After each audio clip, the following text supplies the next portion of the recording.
Amén, mis hermanos. Este pasaje que acabamos de leer es un pasaje muy importante en los evangelios. Es como una especie de línea divisora en el trabajo que Jesús viene haciendo especialmente con sus discípulos. Él ya lleva algo más de 2 años predicando, lleva algo más de 2 años haciendo ciertos milagros. Ellos han caminado con Jesús, han tenido contacto con su enseñanza, contacto con su poder, y Él se está acercando ya al momento donde Él va a entregar su vida en la cruz. Ahora, lo que nosotros nos vamos a encontrar en este pasaje es como aquel punto decisivo donde el Señor va a preguntar a sus discípulos una pregunta muy importante. Y la respuesta a esa pregunta, en un sentido, va a ser como un test, como una prueba para ver si realmente sus discípulos llegaron a entender estos 2 años de caminada con el Señor. Ahora, lo que vamos a ver es un pasaje que nos va a mostrar plenamente la revelación de nuestro Señor Jesucristo. Entonces, bueno, vamos a comenzar a leerlo, a meditarlo un poco a poco. Y bueno, yo sé que el Señor tiene muchas cosas preciosas para hablar a nuestras vidas. Dice ahí el verso 13. Viniendo Jesús a la región de Cesarea de Filipo, Jesús se aparta un poco de los lugares donde ha sido su ministerio. Se aparta un poco de aquellos lugares donde Él ha venido enseñando, de las multitudes, del ambiente religioso de Jerusalén, de las sinagogas, y se dirige a la región de Cesarea de Filipo. Parece que el Señor va a tener un encuentro íntimo con sus discípulos. Y a veces Dios ha hecho así, no solo con sus discípulos, sino en el transcurso de la historia bíblica. Muchas veces Dios llevaba a su pueblo al desierto para revelarse. En este caso el Señor lleva a sus discípulos a Cesarea de Filipo, una región gentil, y Él va a hacerles una pregunta muy importante, que allí va a comenzar nuestro asunto. Él les pregunta: ¿quién dicen los hombres? Preguntó a sus discípulos diciendo: ¿quién dicen los hombres que es el Hijo del Hombre? Y ellos dijeron: unos Juan el Bautista, otros Elías, y otros Jeremías o alguno de los profetas. Ahora todo comienza con una pregunta, mis hermanos. Ahora, no era que Jesús no supiera qué pensaba la gente acerca de Él, pero sí Él quiere llevar un poco a sus discípulos a reflexionar qué piensa la gente común acerca de Cristo. Porque como nos vamos a dar cuenta, es muy diferente lo que piensa la gente común acerca de Cristo que lo que deberían pensar los discípulos y seguidores de nuestro Señor. Ellos le responden: bueno, algunos piensan que eres Juan el Bautista. En los evangelios se tiene esa idea. Herodes, cuando ve que Jesús está haciendo ciertos milagros, como Herodes había mandado matar a Juan el Bautista, él por miedo llegó a pensar que Jesús era como una especie de reencarnación de Juan. Otros, dice ahí, Elías. Porque si ustedes miran las profecías acerca del ministerio de Elías, había una profecía que antes de que vinieran los últimos tiempos iba a venir otra vez nuevamente el espíritu de Elías. Algunos pensaban que de pronto eso estaba sucediendo en la vida de nuestro Señor Jesucristo. Y otros Jeremías o alguno de los profetas. O sea, la gente común tenía una idea, si podemos decir vaga, una idea simple y no exacta acerca de quién era nuestro Señor Jesucristo. Habían muchas opiniones, y eso que los discípulos en un sentido comentaron especialmente lo que pensaban las personas que por lo menos creían en Jesús. Porque los fariseos pensaban otra cosa bien diferente, ¿no? El ambiente religioso de Israel había llegado a confesar que Jesús era una especie de Belcebú y que el diablo operaba esos milagros a través de Jesucristo. Pero aquí los discípulos nos muestran más o menos lo que pensaba la gente común acerca de Cristo. Una visión definitivamente distorsionada, una visión común, pero que no era la visión verdadera acerca de nuestros días. Algunos comentaristas llaman a esto la confesión popular acerca de Cristo, ¿sí? No solo eso sucedía en estos días.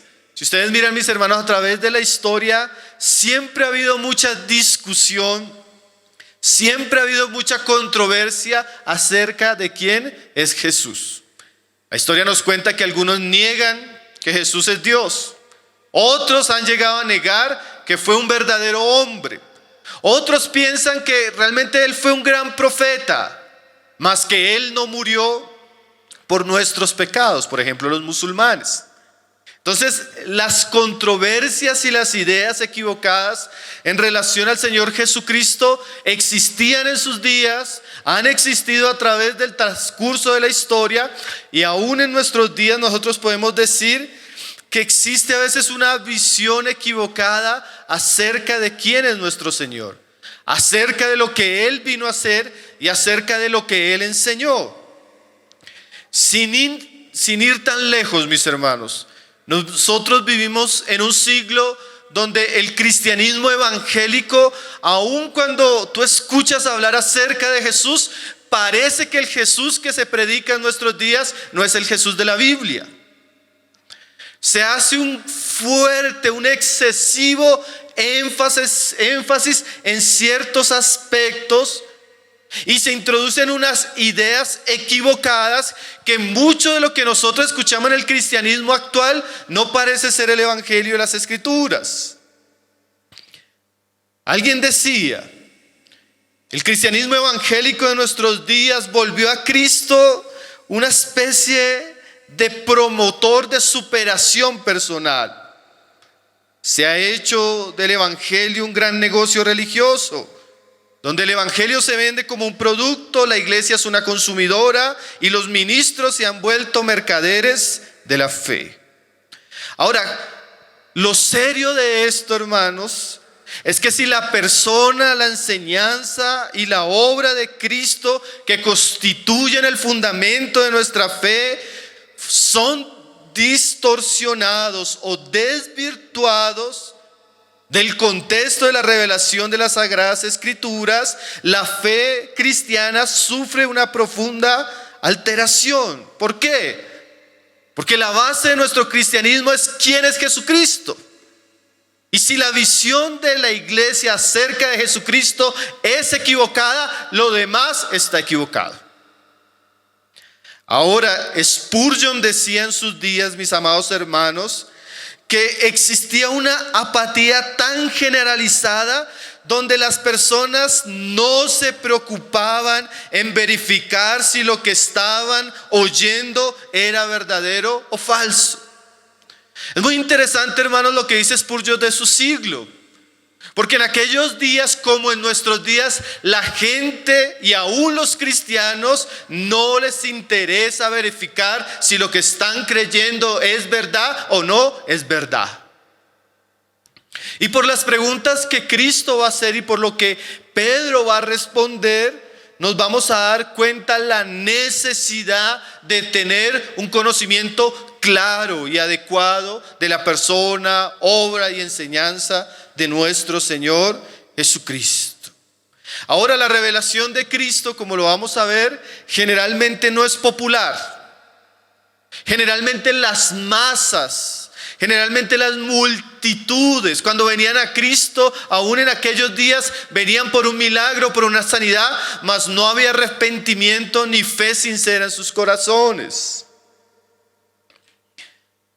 Pero debemos aprender del gran predicador John Stott, que decía lo siguiente: cuando hombres y mujeres se intoxican con herejías embriagantes y las novelas brillantes y las novedades brillantes, los verdaderos cristianos deben conservar y ser fieles al conocimiento claro que Dios nos da acerca de su Hijo Jesucristo. Entonces tenemos primero que el Señor pregunta ¿qué piensan las personas? Y lo que responden los apóstoles es que las personas tienen una visión un poco vaga, distorsionada, poco clara, poco contundente de quién es nuestro Señor Jesucristo. Y ahí en el verso 15 viene otra pregunta. Y Él les dijo: ¿y vosotros? ¿Quién decís que soy yo? Bueno, la gente del mundo puede estar equivocada, porque la Biblia dice que el Señor al mundo vino. El que creó todas las cosas a este mundo vino, pero el mundo no le conoció. Pero ustedes, le dice el Señor a sus discípulos, pero vosotros, ¿quién decís que soy yo? Una pregunta ya no lo que piensan los demás, sino qué piensan ustedes, que son mis discípulos, que han caminado conmigo, que han escuchado mi enseñanza, que han visto mi poder, que han visto señales, milagros.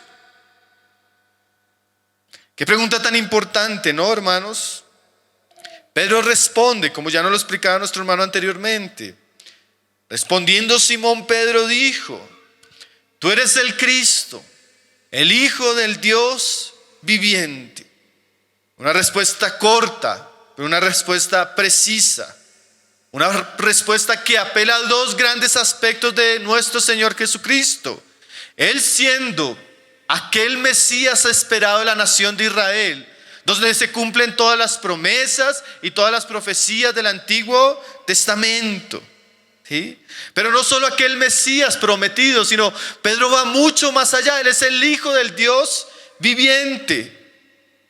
No era un hombre normal, era la segunda persona de la Trinidad, verdadero Dios con el Padre, que había existido antes de todas las cosas con el Padre y por quien el Padre había hecho todo. Esa revelación es gloriosa, es vital, es importantísima en cuanto al misterio de nuestro Señor Jesucristo. Ahora, mis hermanos, Pedro, como decía Crisóstomo, Pedro es como el vocero del coro de los discípulos. Pedro es como el precursor, él responde, pero en concordancia con él están los otros discípulos. Y en concordancia con Pedro está la iglesia, como vamos a verlo más adelante. Pero hermanos, yo quiero resaltar un poco el asunto de la pregunta: ¿quién es Jesucristo? Porque esa pregunta, como decíamos, era vital en el Evangelio y en este momento de la vida de los apóstoles, pero también es la pregunta más importante que cada uno de nosotros ha de responder. La respuesta a esa pregunta determinará nuestro lugar en el reino de Dios o fuera de él. Esta pregunta hace diferencia entre el cielo y el infierno. Esta pregunta hace diferencia entre los creyentes y los incrédulos. Esta pregunta hace diferencia entre los hijos de Dios y los hijos del diablo. De la manera como respondamos esta pregunta, estamos revelando dónde está nuestra fe y dónde está nuestro corazón. En estos días estábamos con un joven que iba a ser presentado a la iglesia como nuevo creyente, y tuvimos una conversación antes con él. Y nuestra pregunta para él era: ¿quién es Jesucristo para ti? Porque la respuesta a eso, mis amados hermanos, determina muchas cosas. ¿Quién es Jesús? ¿A qué vino Jesús? ¿Qué enseñó Jesús? ¿Por qué murió Jesús? ¿Resucitó Jesús? ¿Dónde está ahora Jesús? ¿Volverá Jesús? La respuesta a eso, mis hermanos, es de vital importancia. ¿Y por qué? Como ya nuestros hermanos lo decían, nuestra fe está relacionada íntimamente a este asunto. Nuestra fe tiene un fundamento, y ese fundamento no son cosas, es una persona, la persona del Hijo de Dios. Cuando nosotros hablamos de Jesucristo, no estamos hablando de algo lateral o algo superficial. Estamos hablando del mismo fundamento de nuestra fe. Y podríamos decir, como lo vamos a ver, y ya nuestros hermanos lo han venido hablando, si la iglesia no está sobre este fundamento, no puede ser llamada en ningún sentido la iglesia de Jesucristo. ¿Qué quiere decir eso? Si nosotros vamos a congregarnos a un lugar donde nunca se nos predica a Cristo y a este crucificado, esa iglesia puede ser llamada cualquier cosa menos una iglesia cristiana. Si una persona es llamada cristiano, pero él no tiene discernimiento de quién es Cristo, de lo que Él ha hecho por él, de su muerte, de su resurrección y de su evangelio, esa persona puede ser llamado cualquier cosa menos cristiano, en serio.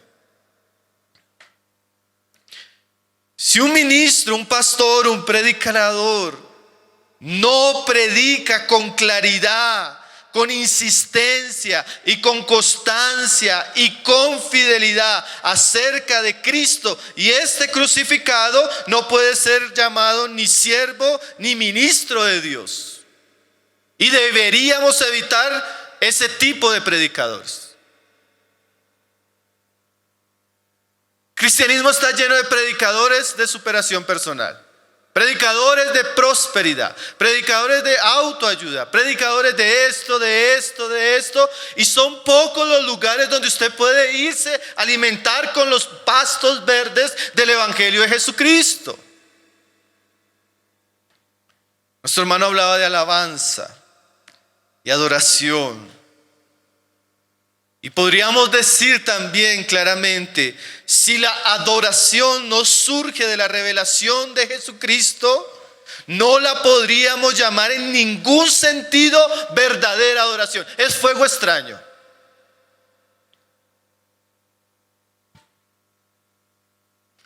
Hermanos, el cristianismo es más que un conjunto de no hagamos o hagamos.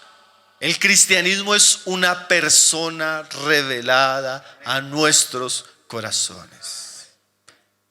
Es Cristo. Él es el centro, el eje, la base, el objetivo, la fuente de toda bendición espiritual.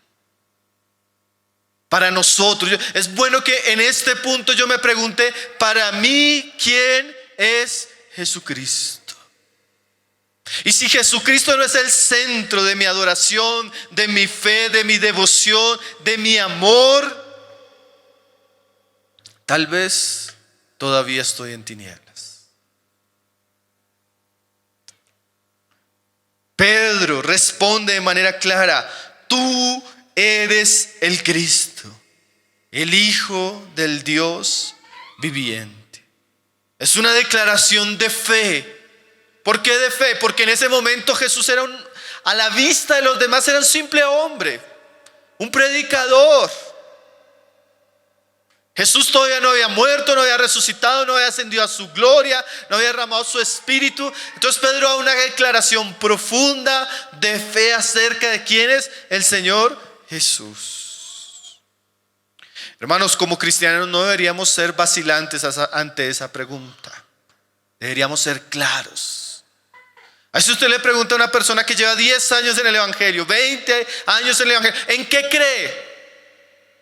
No, pues es que yo estaba muy triste, hice una oración y el Señor llenó mi corazón y es tan lindo ir a la iglesia y los hermanos son tan bonitos y hacemos campamentos, hacemos eventos y cantamos y nuestra fe es lo que hacemos, pero esa no es nuestra fe, hermanos.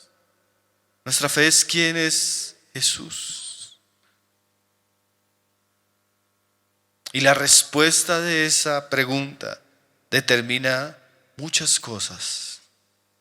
Ahora, ahí comienza a mostrarnos un poco este pasaje, el misterio de Cristo. ¿Por qué misterio? Porque aunque el Hijo fue el objeto del amor eterno del Padre, el Hijo se encarna, vive entre nosotros, se manifiesta y en medio de su ministerio terrenal, Él comienza a darse a conocer. Primeramente a sus discípulos, que llegarían a ser sus apóstoles. Pero ahora ellos, como vamos a ver más adelante, son aquellos que van a poner el fundamento de lo que es la iglesia. Y ahora, después de la respuesta de Pedro hacia el Señor Jesús, vienen las palabras del Señor.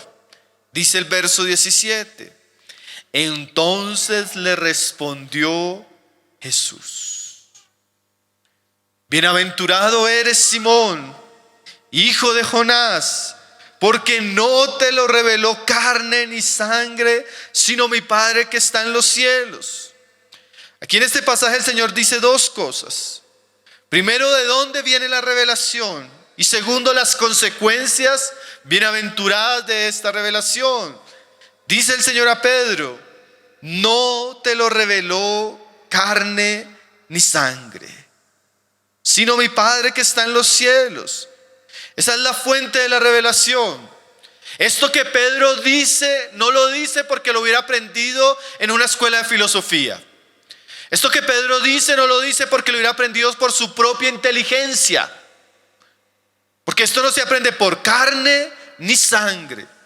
Esto no fue una obra natural, donde Pedro comenzó a hacer cálculos, comenzó a ver las cosas y llegó a una conclusión personal.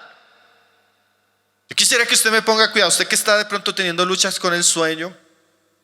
Estamos diciendo algo bien importante, vamos a estar bien atentos. Donde yo me reúno, los hermanos me dicen: hermano, cuando me vea durmiendo, dígame algo para despertarme. Entonces tengo la costumbre de despertar a los hermanos. No sienta que es algo personal, hermano, con amor. No te lo reveló mi carne y sangre. No es una revelación natural. ¿Por qué? Porque como vamos a ver, este conocimiento es de carácter espiritual. Es de carácter divino. No surgió aquí en la tierra, sino surgió en el cielo. No surgió en nuestra búsqueda personal, porque nosotros no le buscamos. Fue Dios, en su amor y en su eterno propósito, que se propuso revelar a su Hijo y que Él sea la cabeza de todas las cosas. O sea que esto que estaba experimentando Pedro, que había entendido Pedro, que había creído Pedro, era una obra gloriosa de Dios en su corazón. Hermanos, esto es maravilloso. ¿Por qué? Porque hombres como nosotros, débiles, incapaces en muchos sentidos, torpes, llegamos por la gracia de Dios a entender algo que tiene consecuencias, resultados gloriosos. Ahora, ¿qué es esto de que no te lo reveló carne y sangre, sino mi Padre que está en los cielos? Nosotros podemos pensar, a veces se piensa que fue que un momento Jesús respondió y en ese momento vino una chispa. Y Pedro llegó y dijo: claro, este es el Cristo, el Hijo del Dios viviente. Puede que algo de eso exista en este contexto. Pero como nosotros decíamos al comienzo y como se ve en los evangelios, ellos llevaban 3 años caminando con Jesús, escuchando la enseñanza de Jesús, teniendo experiencias con Jesús, viendo al Señor Jesús hacer una gran cantidad de milagros, aún viendo a Jesús ser rechazado por el mundo judío en general. En esos años de enseñanza, de milagros, el testimonio de Juan el Bautista, el testimonio que se daban ellos unos a otros, la fe y el conocimiento acerca de Jesucristo comenzó a desarrollarse en su corazón. Y a veces nos damos cuenta, hermanos, de manera preciosa, que Dios nos está llevando por un camino donde comenzamos a escuchar una buena enseñanza, donde los hermanos en la iglesia comienzan a predicarnos la palabra, donde comenzamos a pasar experiencias, donde comenzamos a conocer el amor, la fidelidad de Dios, el poder de Dios, y muchas de esas cosas, sin que nosotros nos demos cuenta, el Padre las está usando para llevarnos a conocer y a entender quién es su Hijo.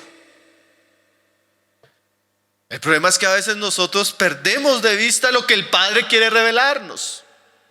Y una vez estaba dando una clase de evangelios sinópticos. Entonces estábamos viendo los milagros en el Nuevo Testamento. Una clase muy interesante. Entonces yo le preguntaba a mis estudiantes, que eran de muchos lugares: hermanos, ¿qué ve usted en este milagro? Era especialmente el milagro que nuestro hermano Gonzalo contaba de la multiplicación de los peces. Entonces respondían algunos: no, pues que Jesús tiene gran poder para multiplicar los peces. Y otros decían: no, yo escuché el domingo que es que Dios quiere multiplicar los peces de mi negocio y tengo que tener fe. ¿Sí? Entonces se hace un fuerte énfasis en los milagros y se pierde el autor. Entonces yo le decía a mis estudiantes: mi querido hermano, ¿dónde termina el pasaje? ¿En la cantidad de peces? No. ¿Dónde termina el pasaje? Y dejándolo todo, le siguieron. Lo importante no eran los peces, hermanos. Lo importante era Cristo. Y que ellos decididamente, al ver el poder de Dios, pudieran seguir a Cristo. Hermanos, Dios está haciendo una obra en todos nosotros con el propósito principal de revelar a su Hijo Jesucristo. Ese es el propósito de Dios en nuestras vidas.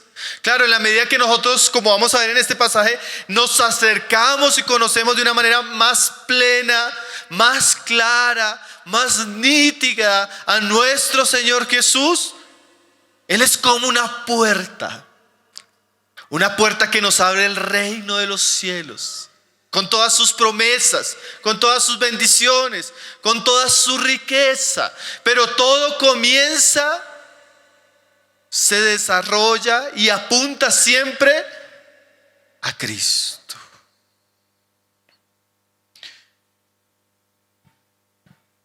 La Biblia decía así, Jesús decía así: mi Padre hasta ahora trabaja.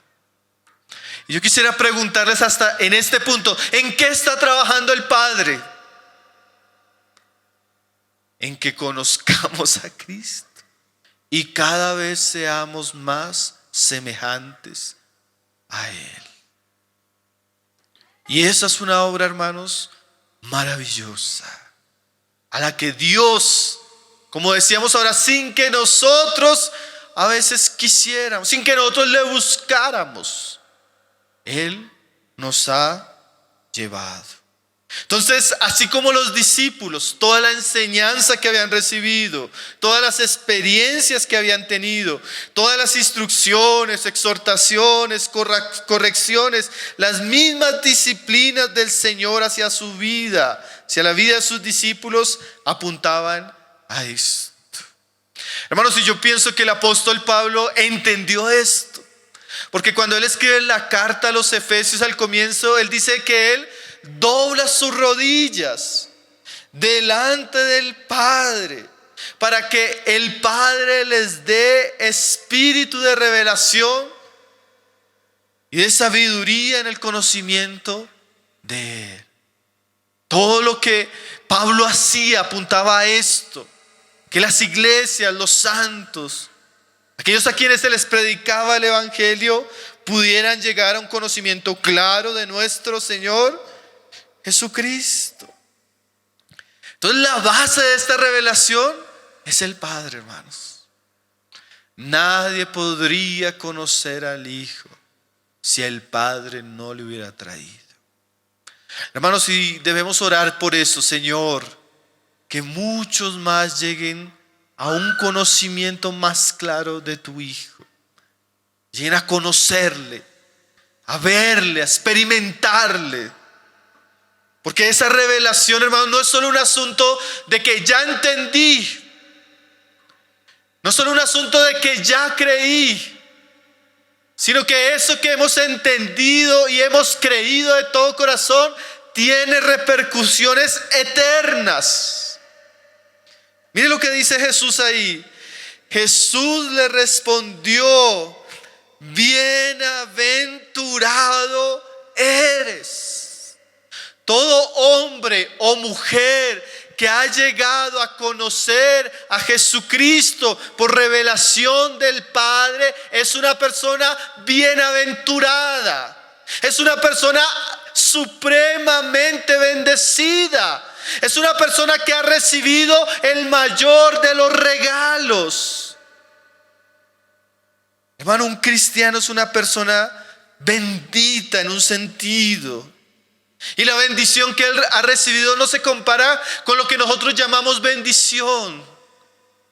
La riqueza, los bienes materiales pasan. La fama, la gloria de este mundo, los placeres son efímeros. Pero quien ha encontrado a Jesucristo ha encontrado la vida. Ha encontrado una esperanza eterna. Ha encontrado el perdón de sus pecados. Ha encontrado a Dios como su Padre. Ha nacido de lo alto y le espera la gloria futura. Aleluya, hermanos. Fuimos tan bendecidos que parece que no nos damos cuenta de lo que Dios ha hecho en nuestras vidas.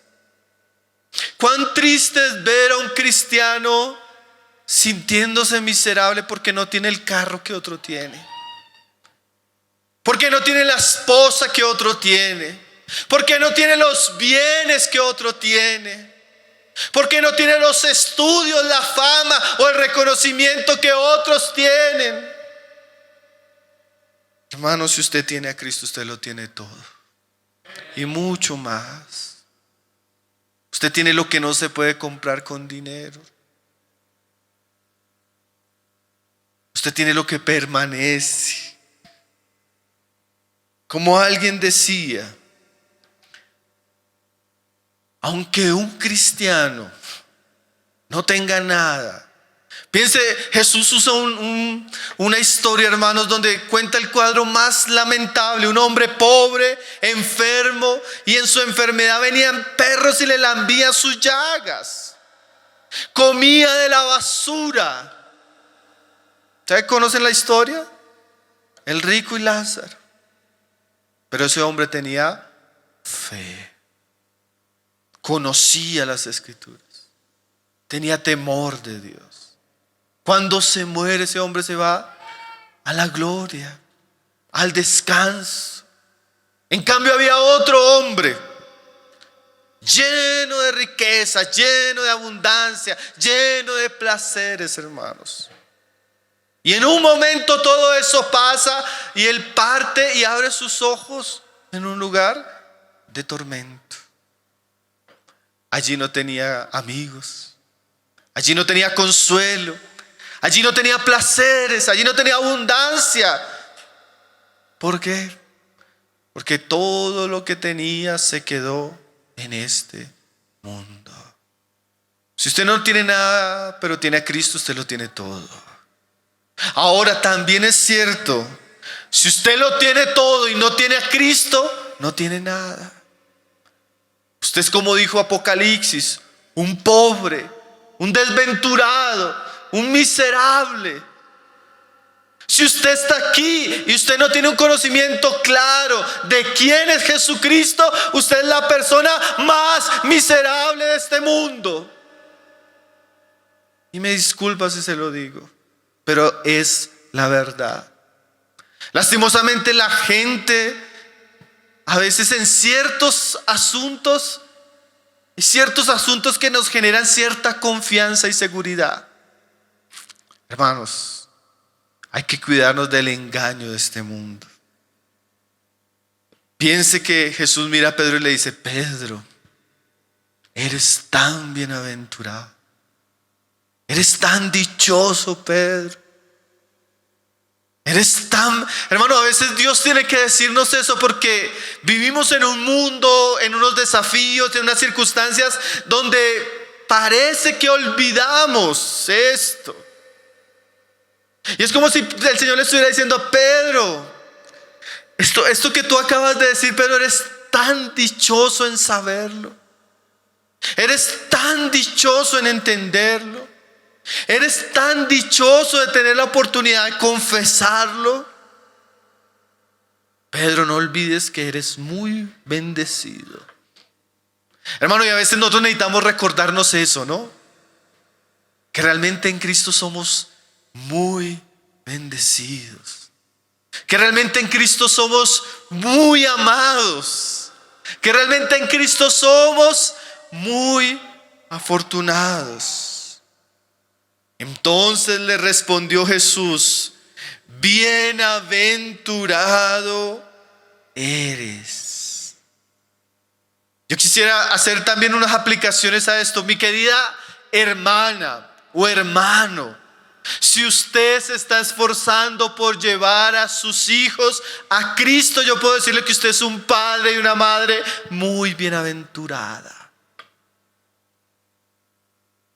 Y también quisiera decirle a los niños y a los jóvenes, si ustedes tienen familias donde el nombre de Cristo es amado, es predicado y es honrado, cuán bienaventurada es su familia.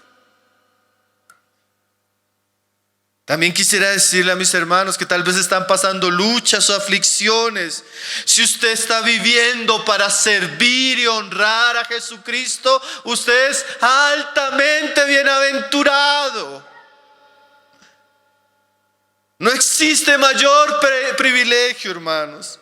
No existe labor más noble que la que nosotros llevamos a cabo predicando el evangelio de nuestro Señor Jesucristo. Aunque pasemos sufrimientos, pruebas, persecución, desprecio de este mundo, si tenemos a Cristo, somos grandemente bienaventurados. Nos espera la gloria. Nos espera nuestro Padre Celestial con sus brazos abiertos. Hay que escuchar a Cristo, no hay que escuchar al mundo, porque el mundo nos dice: usted es pobre cristiano, le lavaron el cerebro, se está perdiendo de todo lo que puede disfrutar en este mundo. Hermano, el cristiano no es pobre, no es miserable. El cristiano tiene realmente un gran tesoro. A él se le ha sido revelado Cristo. Ahora, mis hermanos, en el verso siguiente, el verso 18 y 19, el Señor pasa a un estadio mayor. No mayor en el sentido de más importancia, sino de, parece que la revelación es progresiva. Una vez el Padre nos muestra al Hijo, ahora el Hijo nos va a mostrar otro asunto de su propio corazón: la revelación de la iglesia. Y dice el verso 18: y yo también te digo, así como mi Padre te reveló, me reveló a tu vida, ahora yo te voy a revelar algo, Pedro, de mi propio corazón. Yo también te digo que tú eres Pedro, y sobre esta roca edificaré mi iglesia, y las puertas del Hades no prevalecerán contra ella.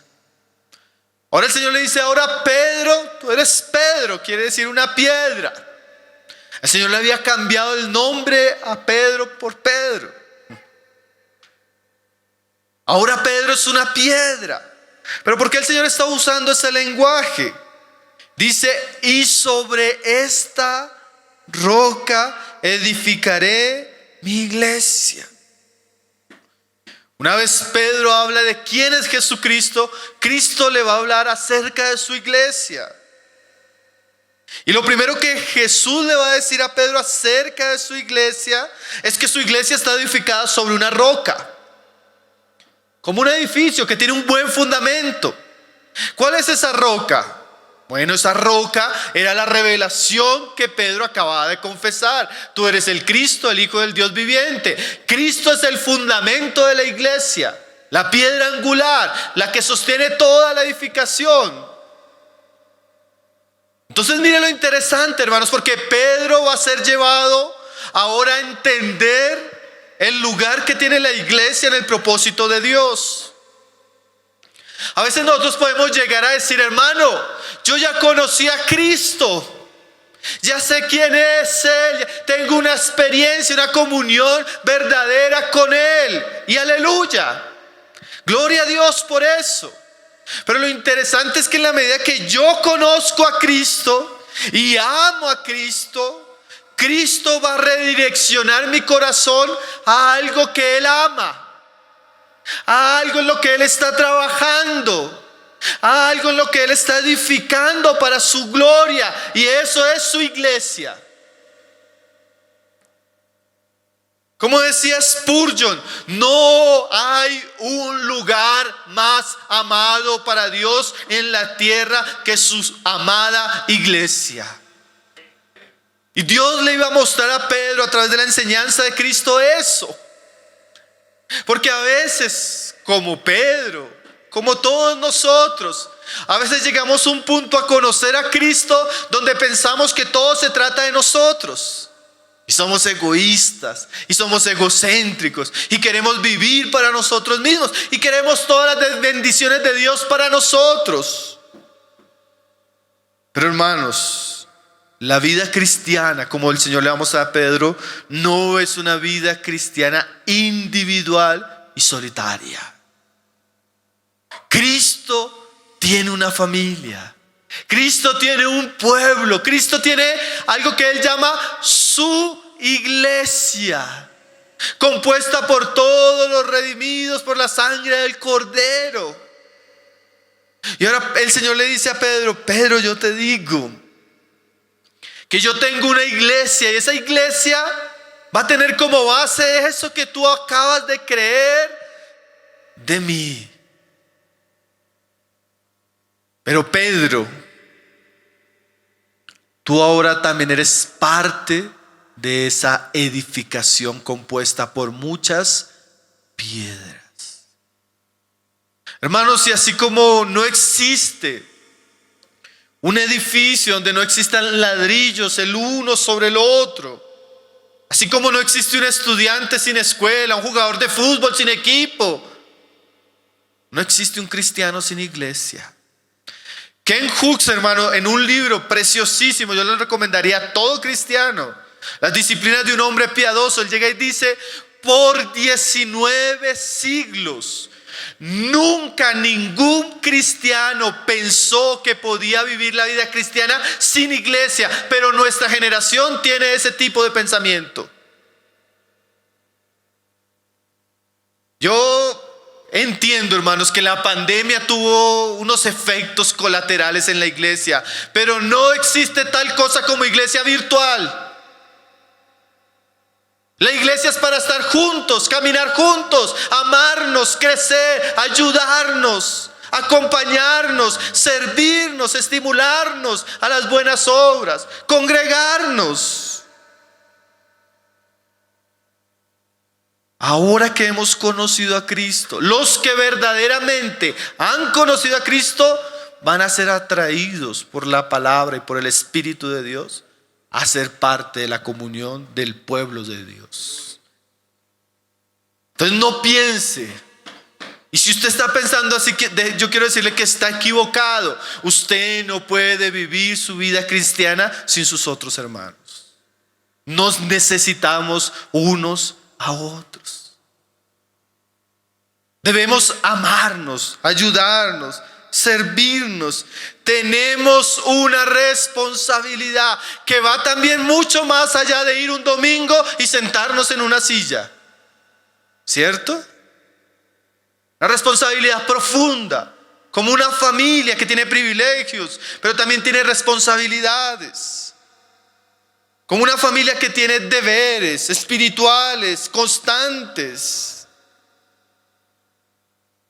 Y dice Jesús, hablando de esa iglesia, y sobre esta roca, él dice: edificaré mi iglesia.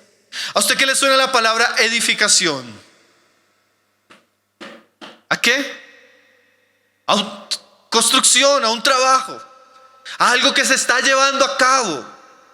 Y eso es muy importante entenderlo, hermanos, porque así como Jesús le dice a Pedro, en nuestros días Cristo está edificando su iglesia. Y eso de que Él está edificando su iglesia, ¿qué significa?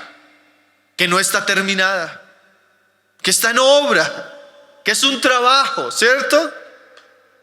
Estos días que estuvimos en conferencias ahí en Bogotá y recibíamos hermanos de otros lugares, Entonces íbamos a visitar algunos lugares, al lugar de reunión. Entonces íbamos en el carro y yo sentía como cierta vergüenza con los hermanos. Porque en este momento Bogotá, que es la capital de Colombia, está en construcción, hermanos. Las vías están rotas, escombro, mucho material de construcción, muchas vías arreglando. Entonces eso hace difícil la movilidad y la ciudad está fea.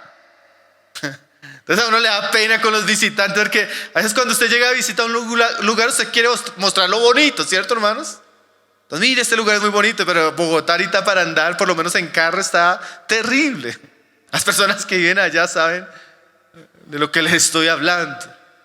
Y yo le decía, hermano, pero ténganos paciencia, es que es una ciudad en construcción. Yo no sé si usted me está entendiendo el ejemplo. Cuando llegamos a la iglesia, no llegamos a un museo de santos. Llegamos a un hospital de pecadores. Pecadores que fueron amados. Pecadores que fueron salvos por la gracia de Dios. Pecadores a los cuales se les reveló Jesucristo. Pecadores que están en un proceso de edificación y de santificación hasta llegar a la imagen de Jesús. Voy a decirles con toda sinceridad, sin conocerlos, mis hermanos. Pecadores que no son fáciles de amar. Pecadores que no son fáciles de soportar. Pecadores que se hieren los unos a los otros. Pecadores que se hacen daño. Pero también pecadores que están aprendiendo a caminar juntos, a amarse juntos, para que la obra de Dios prospere en sus días. Yo hablaba con unos hermanos hace un tiempo ahí donde nosotros vivimos. Me decía una hermana, hermano, si yo hubiera sabido que esto era así. Así como, hermana. Así, hermano. Bueno, hermana, nadie le dio una falsa publicidad. Aquí todos somos salvos por la gracia de Dios siendo pecadores. Y Dios nos ha salvado y Dios está haciendo una obra en nosotros. Ahora, ¿qué va a hacer?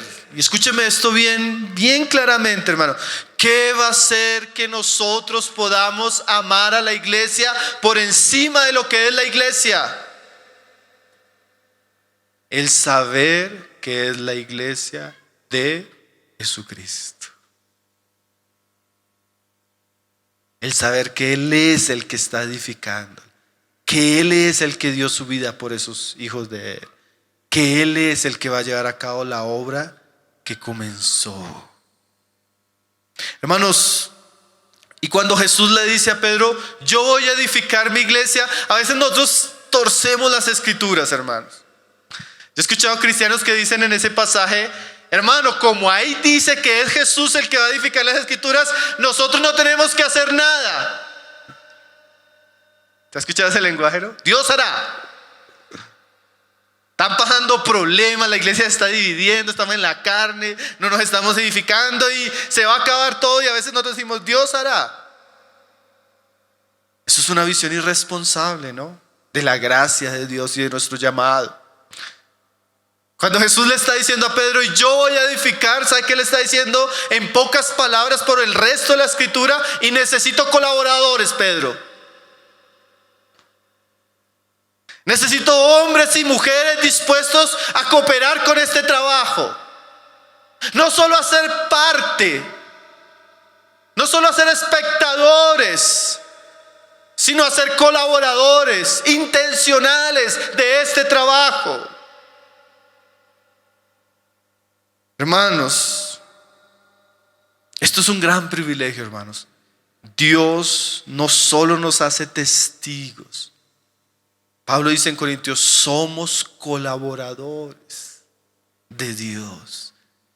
¿Qué quiere decir eso?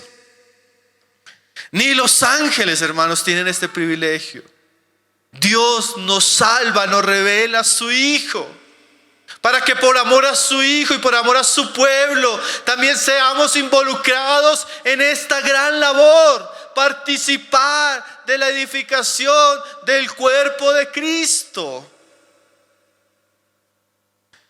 Ken Hughes dice lo siguiente: el corazón despertado por Cristo inevitablemente va a tener la disposición de servir a los que son de Cristo. Se prepara para el trabajo, se sacrifica, deja a un lado sus comodidades, hasta se expone, se hace vulnerable con tal de servir a Dios y a su pueblo. Asume compromisos que nadie más quiere tomar. Se fatiga por la causa de Cristo. Paga el precio. Enfrenta tempestades por amor a la iglesia. ¿Es así su corazón, hermano? Usted ama la iglesia. Usted desea servir a sus hermanos. Usted quiere cooperar con este trabajo que está haciendo Cristo. Es tan precioso ver a los hermanos esforzándose tanto para que hoy pudiéramos estar acá, hermanos. Tanto esfuerzo, tanta fatiga. Personas que se levantan temprano, personas que se acuestan tarde. Personas que asumen responsabilidad. Personas que dan en vez de pedir. Personas que buscan, personas que llaman, personas que se esfuerzan.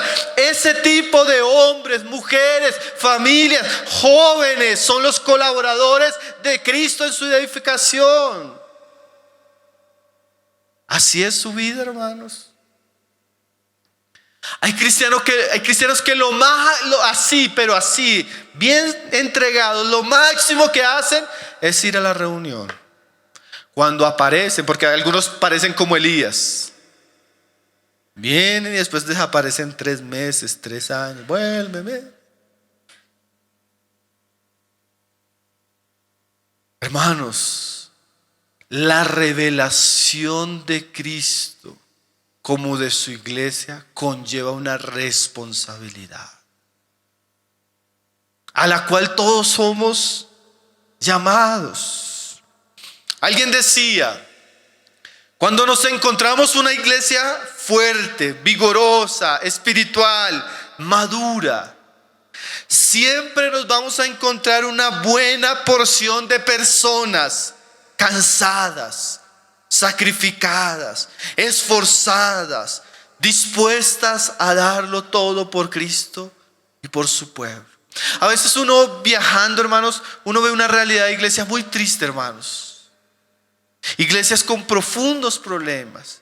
Iglesias que en vez de crecer, madurar, lo que están haciendo es cada vez más pocos, y los pocos que están llenos de problemas. Iglesias carnales, iglesias mundanas. Iglesias entretenidas en las cosas de este mundo. ¿Por qué, hermanos? Porque no hay compromiso, no hay colaboración en la edificación. Y como Pablo le dijo a Timoteo, mis amados hermanos. Sí, mi hermano, aquí tengo mi hermano, gracias. Como Pablo le dijo a Timoteo: ningún labrador va a recoger frutos si no trabaja primero. Hermanos, ninguna persona que trabaja en el campo va a esperarse que la tierra le dé frutos si no trabaja, hermanos. ¿O es así? ¿Quién haría eso? Bueno, a veces nosotros espiritualmente esperamos que la iglesia crezca, dé frutos, y no estamos dispuestos a trabajar. Miguel Núñez, él cuenta una vez un testimonio que se le acercó un hermano a la iglesia. Hermano, aquí en la iglesia no hay esto, no hay esto, no hay esto, no hay esto.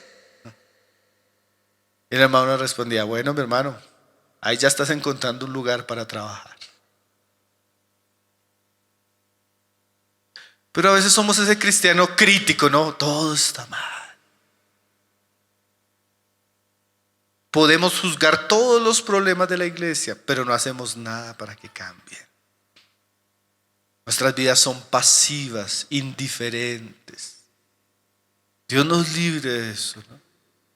Entonces ahora Pedro está entendiendo qué es la iglesia, hermanos. No solo Pedro ya sabe quién es Cristo. Ahora Pedro está entendiendo lo que es la iglesia y todo lo que de aquí en adelante eso va a conllevar en la vida de Pedro. como en nuestras vidas. Pero además de lo que el Señor le está diciendo, que Él va a edificar su iglesia sobre el fundamento, que esa iglesia está en construcción y que Él va a ser un colaborador, el Señor le dice algo más. Y sobre estos asuntos vamos llegando al final. Dice: y las puertas del Hades no prevalecerán contra ella. Hermanos, esto es otro asunto muy, muy importante, que Dios sabe por qué su Hijo se lo dijo a Pedro, por qué quedó en la palabra de manera inspirada y por qué hoy lo estamos considerando. Cristo está edificando una iglesia, hermanos, pero esa iglesia tiene unos enemigos. Esa iglesia, en la medida que está siendo edificada, ella enfrenta un conflicto. Ella vive una batalla. No es una edificación en tiempo de paz, es una edificación en tiempo de guerra. Y yo no sé si como nosotros como cristianos entendemos ese concepto de guerra espiritual. Por un lado, el cristianismo tiene desequilibrios, esa guerra espiritual donde todo es el diablo. ¿Sí vio la marca de esa gaseosa, hermano? ¿Sí vio? Hay 3 señales del anticristo, 6 marcas de la bestia, el nombre del falso profeta en esa marca. ¿Sí? Todo es el diablo. ¿Está escuchado ese cristianismo? Todo es el diablo. Atamos y reprendemos y todo se me pinchó el carro y el diablo. ¿Sí? Todo es el diablo. Pero existe otro cristianismo que también es un extremo, donde pareciera que el diablo no existe, donde pareciera que no estamos en una guerra, donde pareciera que las obras y las artimañas del diablo quedaron simplemente para los tiempos de la Biblia. Yo quisiera decirles, mis hermanos, por lo que la palabra nos dice, que la vida cristiana es una batalla, y es una batalla seria. La vida cristiana no es un juego, hermanos. Yo con mucha tristeza en estos días compartí algo de la palabra con los hermanos, una serie de Nehemías, y en la reflexión que hacía en uno de los últimos temas, me daba mucha tristeza, hermanos, porque conociendo al Señor ya hace un tiempo, caminando con muchos hermanos, con jóvenes, con hermanos en el ministerio, con familias preciosas, cuando usted está en una guerra usted ve muchos muertos. Personas que en el campo de batalla quedan postrados. Personas que no se dieron cuenta que el diablo vino a través de una tentación y cautivó el corazón y fueron devorados por el maligno. Personas que no se dieron cuenta, no velaron por sus hijos y vino el mundo con todo su ambiente inmoral y sus hijos cayeron en la homosexualidad. Personas que no se dieron cuenta y no se prepararon en la doctrina, en la palabra, y vinieron las herejías y se volvieron ministros del diablo.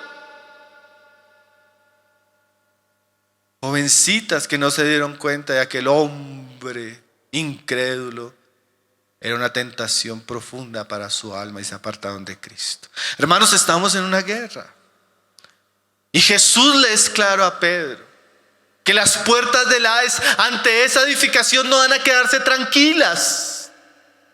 Porque también es cierto eso, cada vez que nos comprometemos con Cristo y con su iglesia, el ambiente se nos vuelve adverso. Comenzamos a ser criticados, comenzamos a sufrir murmuración, comenzamos a ser cuestionados, comenzamos a vivir una oposición que no es natural. Yo no sé si usted ha experimentado, yo creo que los hermanos que llevan tiempo en el Señor han experimentado eso. Esa lucha, ese conflicto, ese combate. Siempre que la iglesia comienza a ser edificada, las puertas del Hades se levantan contra ella. Vienen las pruebas, vienen las luchas, vienen los conflictos. Ahora, como el Señor va a decirnos acá, hermanos, eso no va a prevalecer contra la iglesia si la iglesia permanece bajo la roca. Porque si la iglesia no vela, no ora, no se mantiene en Cristo y le da lugar al diablo, hermano, muchas iglesias han caído. Muchos ministros de Dios han caído. Muchas familias cristianas han caído. Muchos hijos de nuestros hermanos han caído. Por eso, como decía Hernández Díaz López, no podemos tener una visión romántica de la fe. El hecho de que estemos haciendo la obra de Dios de acuerdo a la voluntad de Dios, en el tiempo de Dios, con los recursos de Dios, no significa que va a ser fácil. A veces comenzamos y los hermanos comienzan, hermano, pero yo estaba tranquilo y solo fue consagrarme. Solo fue comenzar a servir en esto, solo fue comenzar a predicar el evangelio, solo comenzar a visitar las familias, solo comenzar a enseñar la palabra y se levantó el infierno. Bueno, hermanos, así es. La vida cristiana no se vive en un parque de diversiones, no se vive en un centro vacacional. La vida cristiana es un conflicto espiritual. Y solo los que mantienen una vida firme, constante, velando y orando en Cristo, van a permanecer. A veces no nos damos cuenta, hermanos, somos tan ingenuos. Yo tengo un hermano en la fe que se reúne con nosotros, que él vive en Israel, vivía en Israel, ahora vive con nosotros ahí en Colombia. Él decía, hermanos, para nosotros era normal estar así y que sonaban las alarmas y iban a caer cohetes en la ciudad. Inmediatamente escuchamos las alarmas, todos salíamos corriendo para los búnker, debajo de los edificios, debajo de las escuelas, debajo de esto. Y ya la gente no se alarma tanto. ¿Por qué? Porque sabíamos que siempre estamos en guerra, siempre estamos rodeados de enemigos. Bueno, hermano, algo así es la vida cristiana. Lo que pasa es que a veces no nos damos cuenta, ¿no? Somos muy ingenuos. Vemos una vida fantasiosa. Hermano, la vida cristiana tiene muchas. La iglesia enfrenta muchas pruebas. Y nosotros debemos ser conscientes de esa realidad. Y las puertas del Hades, pero esa realidad viene con una esperanza, ¿no? No prevalecerán contra ella. O sea, en la medida que la iglesia se mantiene firme en Cristo, tiene una esperanza de que en última la iglesia va a experimentar la victoria sobre eso. Hace poco estábamos pasando una cantidad de cosas y en medio de las circunstancias uno pensaba, Señor, ¿será que no vamos a salir de esto? Problema acá, problema con esto, problema con esto. Así como cuando se viene el tiempo de los problemas en la iglesia. Como le decía yo a un hermano que nos ayuda sirviendo con los jóvenes, como cuando los jóvenes en la iglesia comienzan a enamorarse. Y comienzan todos los problemas, o sea, así cuando vienen los problemas. Pero hermanos, cuando nos mantenemos firmes, el Señor prevalece. El Señor nos da la victoria. Y siempre que han surgido las cosas, a pesar de, la iglesia del Señor sigue se edificando, sigue avanzando. Como decía algún historiador, prepararon el funeral, contrataron las lloronas, alquilaron el carro fúnebre para ver la muerte de la iglesia y no murió. Hermano, la iglesia ha pasado tantas cosas y ha permanecido. Eso es una gran esperanza, ¿no, hermanos? Podemos enfrentar todo lo que venga y prevalecer bajo la promesa de nuestro Señor. Termino con el verso 19, mis hermanos. Solo un minuto más. ¿Están cansados? Dice ahí, y a ti te daré las llaves del reino de los cielos. Y todo lo que atares en la tierra será atado en los cielos. Y todo lo que desatares en la tierra será desatado en los cielos. Hermanos, estas son unas palabras que a veces han sido muy mal entendidas. Si yo tomo este pasaje y otros pasajes donde se hace relación a esto, simplemente eso significa que Pedro iba a tener la responsabilidad de abrir con el evangelio las puertas de los cielos tanto para los judíos como para los gentiles. Eso sucedió en Pentecostés y eso sucedió en la casa de Cornelio. Pero ¿por qué termina el Señor diciéndole esto a Pedro? Primero el Señor le revela a Cristo, después Cristo le revela a su iglesia, el trabajo de su iglesia y el conflicto en el que se va a desarrollar ese trabajo. Pero ahora el Señor termina con unas palabras personales. Nuestro hermano mencionaba varias de esas palabras personales para Pedro, pero como él decía, no son solo palabras personales para Pedro. Pedro de alguna manera siempre nos está representando a todos los cristianos. Y aquí el Señor termina diciéndole a Pedro: y a ti te daré las llaves del reino de los cielos. Mira lo interesante, el cielo se abrió para Pedro y le reveló a Cristo. Cristo abrió su corazón y le reveló su iglesia a Pedro.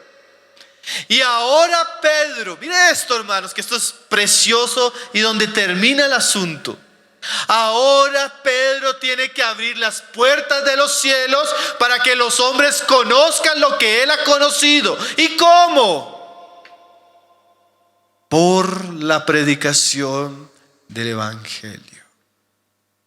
Hermanos, esto es muy interesante, porque el Señor no enciende una luz para que nosotros la colocamos debajo de la mesa.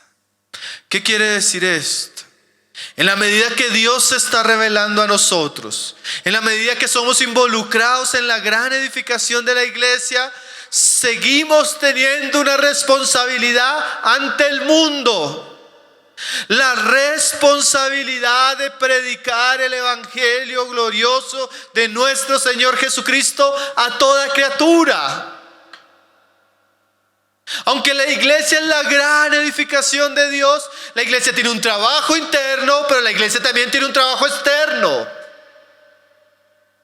Hermanos, nosotros tenemos la responsabilidad de edificarnos mutuamente y además de predicar el evangelio a todo aquel que Dios ponga en nuestro camino. Pedro, a diferencia de nosotros, como nuestro hermano también lo decía, Pedro fue un gran predicador. Predicó en Pentecostés, se convirtieron 3,000. Predicó en el templo, después otros 5,000. Pedro fue un pescador de hombres.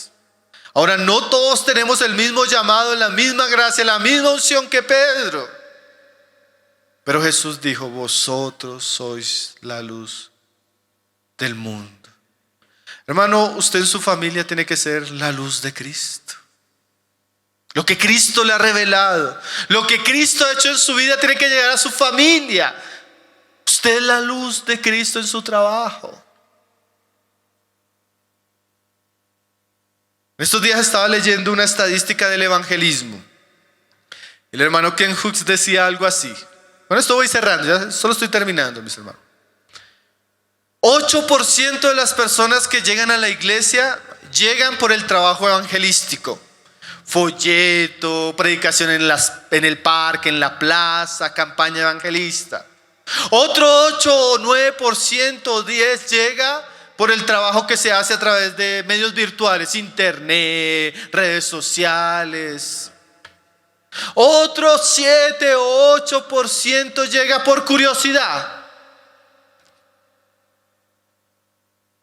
90% de las personas que conocen a Cristo y llegan a la iglesia, llegan por un familiar, un compañero de universidad o un compañero de trabajo que les predica de Cristo. Mire la estadística. Casi el 90% del campo evangelístico es nuestro diario vivir. Nuestros compañeros de trabajo, mis compañeros de universidad, mis familiares, el vecino que me viene a pedir que ore por él porque está en una crisis con su esposa, el familiar que viene a pedir oración porque su hijo está enfermo. Hermanos, el Señor nos ha dado unas llaves para abrir los cielos a los hombres que están perdidos. ¿Cuántas personas han llegado a Cristo por su testimonio? ¿Cuántas personas le ha hablado en su trabajo, en su universidad? Hace poco visité una iglesia, hermano, una iglesia preciosa. Y la característica de esa iglesia, que es muy interesante, es que las mujeres son muy activas, desde las mayores hasta las más jóvenes. Entonces una vez me contó, hermano, mire, fulanita, fulanita, fulanita, fulanita, todas antes lesbianas. En la universidad con una cultura de izquierda, revolucionaria, homosexualidad, terrible, hermano. Drogas, así una cosa. ¿Y qué sucedió? Fulanita, una hermanita chiquita, bajita, así, calladita, así, bien simple la hermanita. En su universidad se propuso que el tiempo que iba a estar ahí, iba a predicar a Cristo. Esa muchachita se ganó casi a todas sus compañeras para Cristo. Ahora esas mujeres son un ejército en esa iglesia sirviendo a Dios. Hermanos, pasan años y no invitamos a una persona a la iglesia. Pasan años y no evangelizamos, no oramos, no servimos, no damos testimonio. Por eso la iglesia en nuestros días vive tanta decadencia, porque hemos abandonado nuestras responsabilidades. El Señor le dice a Pedro, Pedro, te estoy dando unas llaves, las llaves de mi glorioso evangelio, para que abras y lo que ates con la predicación sea atado a los cielos y lo que desates sea desatado. O sea, los que crean serán salvos, los que no crean serán condenados por lo que prediques. ¿Qué misión, hermanos, tenemos ahora que hemos conocido estas gloriosas verdades? Que el Señor nos ayude, hermanos, a conocer cada vez más a Cristo, a poder involucrarnos en la edificación de su iglesia y a poder dar el testimonio que Cristo espera de nosotros en este mundo. Confiando en el Señor, mañana vamos a seguir con los pasajes que continúan después de esto. Vamos a orar.